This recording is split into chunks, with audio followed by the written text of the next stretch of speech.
Every so often, serendipity steps in and provides us with an opportunity to see something that would be otherwise entirely invisible and unknown. What we're looking at here is a very early American publisher's paperboard binding, leather spine, nice yellow paper of the era. This is as the book was issued by the publisher. This is what's known as the half title, and it is engraved. So an engraver did that on a metal plate. Then this impression was taken and inserted by the binder before the book was bound up.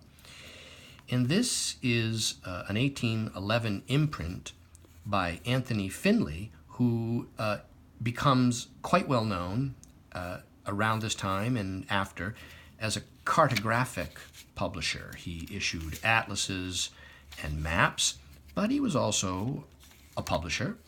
And this is one of the books that he published early in his career. We see here, interestingly, an 1811 inscription from Joseph Huntington. It's always interesting when you encounter books of this early American era with owner's inscriptions from the year of publication. But what now makes this lot really fascinating is we have here an entirely different type of binding. This is a period full leather. The binding is in very rough condition. The front cover has become detached. Looks like it's been age darkened from handling, or even potentially, I'm not sure, maybe near smoke of a fire or something in a house long ago. It's got this very interesting 1812 February inscription of Arthur Miller, it appears.